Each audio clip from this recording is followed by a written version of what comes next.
बिस्मिल्लाहिर्रहमानिर्रहीम।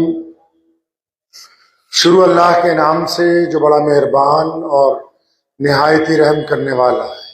दुरूशी पढ़ें सब लोग दोबारा। अल्लाहुम्मा सल्ली अला।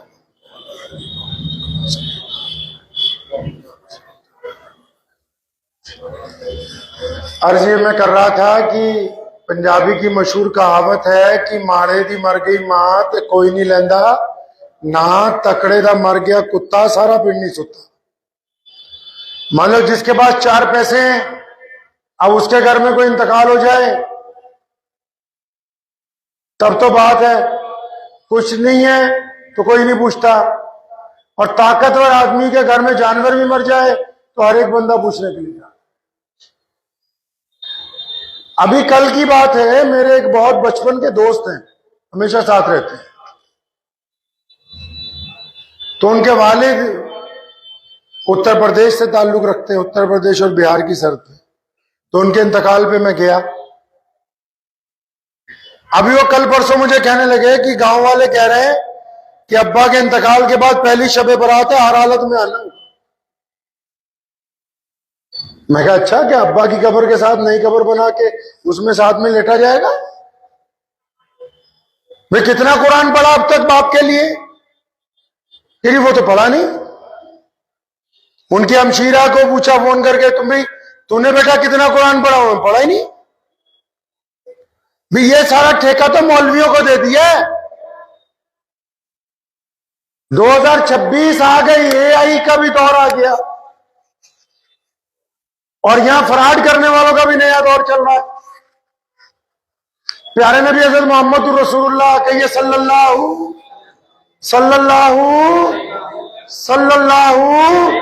जोर से सल्लल्लाहु और सल्लल्लाहु। हाँ, नबी अलैहि सलाम के दौर में जब किसी का इंतकाल होता है तो पहली फुर्सत में जनाजा और तदफीन,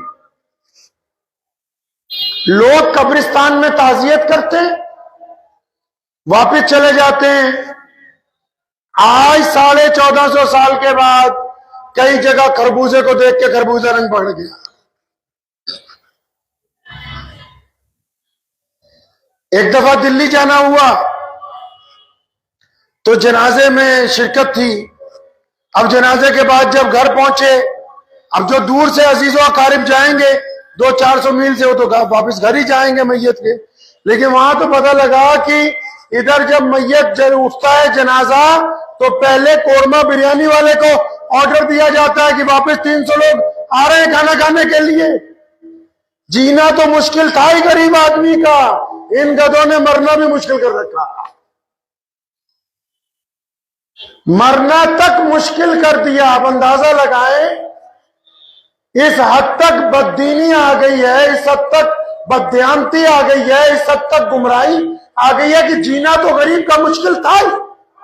गरीब को ये परेशानी है कि किस तरह वो किस्त देगा, बच्चों की सीधे पूरी करेगा, किस तरह गाड़ी की किस्त निकालेगा, मकान की किस्त निकालेगा, बच्चों को स्कूल की फीसें देगा। अब तो गरीब को ये भी परेशानी है कि अगर उसके माँ बाप मर जाए तो इन मौलवियों के कहने पे वो 1-1 हजार लोगों को खाना कैसे खिलाए? वो दुआओं के नाम पे टेंट कैसे लगवाए? कुरान खुलवाने के नाम के ऊपर इन गरीबों की जेबों में डाका कैसे डाला जाए? अब अंदाजा तो लगाओ, पूछते ही नहीं कि नबी अलैहिस्सलाम से कि इमाम बुखारी से पूछे, या रसूलुल्लाह सल्लल्लाहु अलैहि वसल्लम क्या करना है जब कोई हमारा इंतकाल कर जाए, हम में से किसी का इंतकाल हो जाए, कोई इस दुनिया से चला जाए, तो या रसूलुल्लाह उसको इसाले सवाब कैसे पूछा है? अब हैरत देखो, बंदर बांट किस तरह हो रही है। अच्छा वाला बंदा किसी मस्जिद में जाता है, और वो जो भी मौलवी है वो किसी एक बच्चे को लाता, बेटा कितने पारे पढ़े? जी 2 पढ़े। अच्छा वो इनको दे दो। और तूने कितने पढ़े? मैंने 2.5 पढ़ा। इनको दे दो। अगर इस तरह पारों की सप्लाई होने लग पड़ी तो फिर नमाजें ना बेचने लगे। किसी और के पढ़े हुए पारे किसी और को सुपुर्द कर दिए जाए, तू ही दुआ करा के अपने बाप को बख्शवा ले, फिर तो जितने अमीर कबीर हैं इनके माँ बाप जन्नत में ऊंची चोटियों पर फिरते रहे और जितने गरीब है उनके माँ बाप को भी पूछने वाला नहीं। दस्तूर देखिए क्या निकाला है। गरीब आदमी मरता हो सोचता ही रहता कि भाई मैं किस तरह 200 आदमियों को बुलाऊं, किस तरह उनकी दावत करूं, किस तरह। एक दौर था इस मुल्क में भी मुसलमानों में कि नबी अलैहिस्सलाम के हुक्म के मुताबिक 3 दिन ताजियत होती थी। अब उन 3 दिन में क्या होता था, घरों में कुरान पाक के पारे लाके रख देते थे। जो रिश्तेदार आ रहा है कुरान पढ़ रहा है, कोई 1 पारा, कोई 2 पारा, कोई 4 पारे, और दुआ करता है, उसकी मगफिरत की चला जाता है। अब तो कोई कुरान पढ़ने वाला है नहीं। अब कुरान पढ़ने के लिए पैसे दे के मदरसे के बच्चों को बुलवाते हैं। अब कुरान पढ़ने के लिए उन लोगों को मदऊ किया जाता है जिनको ये पता नहीं कि मरने वाला कौन है, और जिसका नाम क्या था, उसको बीमारी क्या थी, वो हमारा क्या लगता है। हाँ भाई कुरान पढ़ लिया, हाँ जी पढ़ लिया, चलो चौधरी साहब के अब अगले दुआ करो। अगर इस तरह अब्बा बख्शने लगे ना, फिर तो सारी उम्मत जो है वो आसानी से जन्नत में पहुंच जाए, कोई अमल करने की जरूरत बाकी ना रहे। भाई आप लोगों ने तो गरीब आदमी के माँ बाप का मरना हराम कर रखा है। ईमानदारी से मुझे कुछ ऐसे गरीबों को मैं जानता हूं जिनके माँ बाप गदागर हैं। गदागर मतलब मांग के गुजारा करते, वो भी पहुंचे जनाब क्या करें, हमारा बच्चा मर गया, हमको इतने लोगों को बुलाना है घर पे। भाई क्यों खाना खिलवाना है, क्या बीमारी हो गई। नबी अलैहिस्सलाम से पूछते हैं चल के कि या रसूलुल्लाह सल्लल्लाहु अलैहि वसल्लम इसाले सवाब कैसे बेहतरीन तरीके से पहुंचाएंगे। साहबा ने कहा या रसूलुल्लाह मेरी माँ का इंतकाल हुआ, उसका इरादा था कि मैंने सदका करना है, पहले इंतकाल हो गया।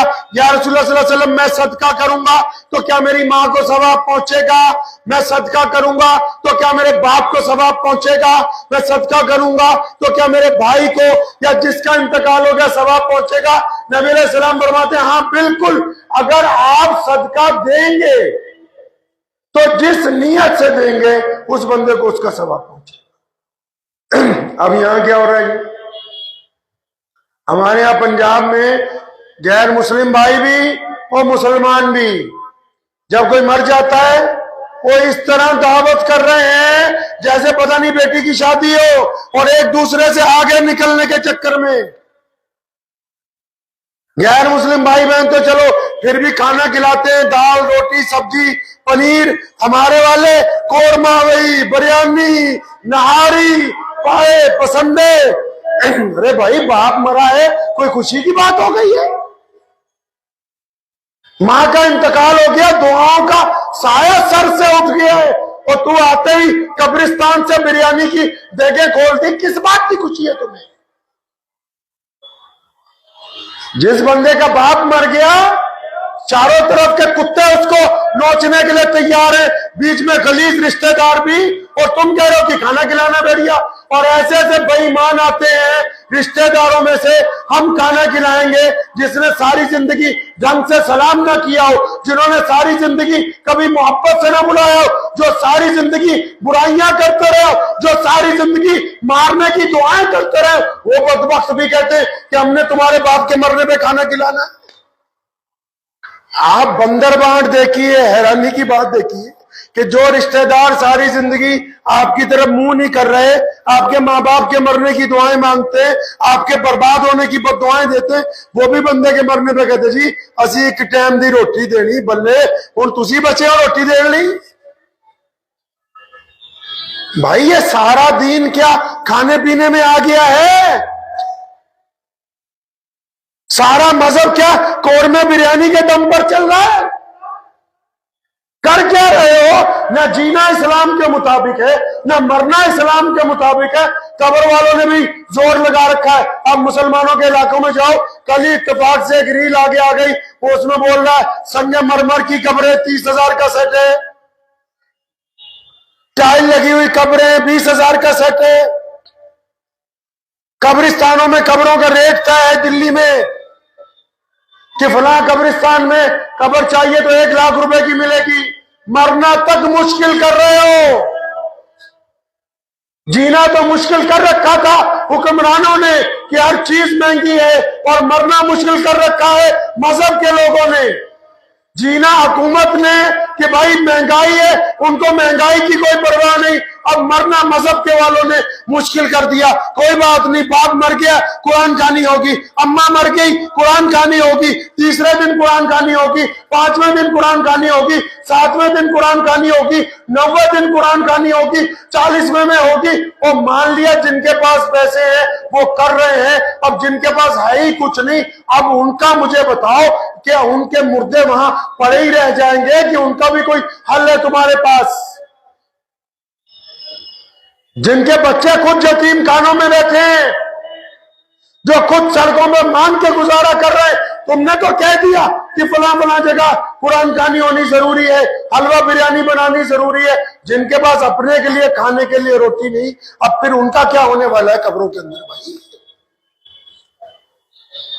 इस तरह इंतजाम कर रहे हैं। अभी एक साहब का कार्ड मुझे मौसूल हुआ पिछले हफ्ते कि जी दुआए मगफरत ब्रैकेट में लिखा हुआ दोपहर का खाना। मैं कहा खाने की जगह दावत भी लिख देता तो क्या है इसकी, क्योंकि खाने में तो गोश्त बनाना ही है, बिरयानी तो बनानी है, एक आधी सब्जी रोटियां तो रखनी है, मीठा तो कुछ खिलाओगे ही। तो फिर तो ये माँ बाप के मरने पर दावत ही हो रही है, ये कोई यतीमों मिस्कीनों का खाना तो नहीं। खाना तो हम उसको कहते हैं कि अगर किसी का इंतकाल हो जाए तो फिर चंद रिश्तेदार जो दूसरे शहरों से आए हैं, जिनका कोई इंतजाम नहीं है, उनको कोई पड़ोसी या अजीज उस दिन खाना खिला दे ताकि वो सुबह को वापसी के वक्त उनको मुश्किल ना हो। अब ये जो सिस्टम शुरू किया कि भाई इधर जनाजा उठेगा उधर देख चलेगी, क्या ये नबी अलैहिस्सलाम से साबित है? क्या सहाबा रज़ियल्लाहु तआला अजमईन ने ऐसा किया? क्या बुजुर्गान दीन ऐसा करते हैं? भैया लोगों का कम से कम मरना तो आसान करो, रब का वास्ता है भाई। एक दूसरे मियां बीवी घर में बहस रहे कि फला मर गया था, उन्होंने बिरयानी दी थी मुर्गे की, हमारे अब्बा मरे, हर हालत में कर्जा लेके बकरे की बिरयानी बनानी होगी ताकि रिश्तेदार ये ना कहें कि इसने पैसे बचा लिए मुर्गे के। अंदाजा लगाएं कि आप कितना नीचे जा रहे हैं, नीचे कितना जा रहे हैं। ये सब बड़े लोगों को कहता हूं, मुसलमान हो चाहे हिंदू हो चाहे सिख हो चाहे ईसाई जैनी बौद्धी, जिनको शौक है अपने मरने वालों के बाद दौलत खर्चने का, पैसा खर्चने का, बड़ी दावत करने का, अगर शौक है तो बहुत सारे लोग यतीम खानों में बैठे। अगर दौलत खर्चनी है बहुत सारे लोग अस्पतालों में दवाई के लिए बैठे। अगर दौलत खर्चनी है बहुत सारे लोग झोपड़ियों के अंदर रह रहे, उनके घर की छत डलवाओगे ना तो तुम्हारे मरने वाले को उस सदके का सवाब भी पहुंचेगा। ये जिनको तुम खाना खिला रहे हो ना, ये खाना खा के भी कहते हैं कि हमें अपने बाप के मरने पर अच्छा दिया था, ये हमारे मुकाबले में अच्छा खाना नहीं खिला सका है। ये जिनको खिला रहे हो ना, ये खा के भी नहीं कहते कि तुमने अच्छा खिलाया है, वो कह भी नहीं सकते। और हम ये जो काम कर रहे हैं कि नहीं जी मरने के बाद दावत होनी चाहिए, खाना खिलाना चाहिए, नोहा करने वालों को नोहा समझते हैं? जो रोने पीटने वाली औरतें होती हैं, जो पैसे लेके आती हैं घरों में, जब बड़े लोग मर जाते हैं, अरब में भी रवाज था, जो नोहा करने वाले होते थे ना, वो क्योंकि उनका काम था कि कोई बड़ा बंदा मर गया, उन्होंने आके आवाजें मार मार के रोना, हाय ओए कितने चल गया, हाय ओए सानू छड़ गया। अब वो जब सारा दिन रोते चीखते थे, उनको खाना खिलाते थे, खान को भी इन्होंने बड़ी मेहनत की है, मजदूरी की है, सारा दिन रोते रहे हैं, चीखते रहे हैं, चिल्लाते रहे हैं, डुप्लीकेट आवाजें निकाली हैं, अब ये भूख से ना मर जाए, इनको खाना खिलाओ। अरब में कहते हैं कि नोहा करने वालों को खाना खिलाया जाता है कि भाई ये आए थे रोने पीटने के लिए, भूखे प्यासे होंगे, इनको खाना खिला दो। अब ये जो आप जाओ कब्रिस्तान में, कभी ऐलान कर देना कि जिसने आना है वो दुआ के लिए आए, जिसने आना है ताजियत के लिए आए, बाद नमाज मगरिब और इशा आए, कोई दावत नहीं है, किसी को खाना नहीं दिया जाएगा। 100 में से 90 वापिस चले जाएंगे, आएंगे नहीं आपके घर। 90 फिर भी मैं कम कह रहा हूं, 100 में से 99 वापिस चले जाएंगे। वो तो वापिस इसलिए आ रहे हैं, उन्हें कौरमे बिरयानी की बोटियां नजर आ रही हैं, तेरा गम थोड़ी नजर आ रहा है। उनको क्या अंदाजा है कि एक बच्चे के सर पे बाप का साया उठ गया, वो किस तकलीफ में। उनको क्या पता है कि एक घर से मां चली जाती है तो क्या गुजरती है उन लोगों पे। उनको तो बिरयानी और कौरमे की और आपस में कब्रिस्तान में खड़े भी वो बातें करते हैं, यार देर कर दी इन्होंने दफनाने में, जल्दी चले फिर खाना खा के निकलना भी है। तो ये तो सिर्फ खाना खाने का रिश्ता है जो तुमने मसनूई तौर पर बना रखा, इसका इस्लाम के साथ कोई लेना देना नहीं है। बात का मकसद यह है कि प्यारे नबी अलैहिस्सलाम क्या चाहते। हाँ, नबी अलैहिस्सलाम ने सैयदना जाबिर रज़ियल्लाहु ताला अन्हु के शहादत के मौके पे, वफात के मौके पे कुछ साहबा की ड्यूटी लगाई कि आज उनके घर में कोई खाना बनाने वाला नहीं है, उनके खाने का इंतजाम करो। लेकिन वो उनके खाने का इंतजाम जिनके घर इंतकाल हुआ उनके बच्चों का, उनके भाइयों का, उनके घर वालों का, ये नहीं कि पूरे मोहल्ले को बुलाओ, भाई आज कोई घर में खाना नहीं बनाना, आज फलां साहब का इंतकाल हो गया, दोपहर का नहारी बन रही है, कोरमा बन रहा है। और बच्चे तो जनाजा उठा के अपने बाप का पहले ये सोचा करते थे गुजारा कैसे होगा, अब ये सोचते हैं कि शाम को बिरयानी वाले को पेमेंट कहां से देनी है, जिसकी तनख्वाह अपनी 15-20 हजार है। आप इस्लाम को दीगर मज़ाहिब से मुआवजा करने की कोशिश मत करो। इस्लाम किसी के बाप की जागीर नहीं है। कुरान ने सूरह इनफाल में कहा इल्ला तनफिरू युअज़्ज़िबकुम अज़ाबन अलीमा। अल्लाह फरमाते तुम अल्लाह के रास्ते पर नहीं चलते, तुम अल्लाह के रास्ते पर नहीं निकलते, तुम दीन पर इस्तेहकाम से काम नहीं करोगे, अल्लाह फरमाते हैं फिर तुम्हारे लिए दर्दनाक अज़ाब है। और आगे फरमाते हैं यस्तब्दिल कौमन गैरकुम, फरमाते तुम्हारे दिमाग में ये फतूर बैठ गया कि हम अगर नहीं चलेंगे तो दीन नहीं चलेगा। फरमाया इस फतूर को निकाल लो, अगर हम चाहेंगे तो किसी और कौम को इस्लाम की दौलत अता फरमा देंगे। ये रवाज क्या बनाया भाई? ईमानदारी से दिल पे हाथ रख के मसलक की लड़ाई में मत पड़ना। मैं आपको कोई फतवा दे के नहीं समझा रहा हूं, दिल पे हाथ रख के इत्मीनान से सोचो, जिस बंदे का बाप मर गया हो उसके पास पैसे ना हो 20-25 हजार रुपए भी,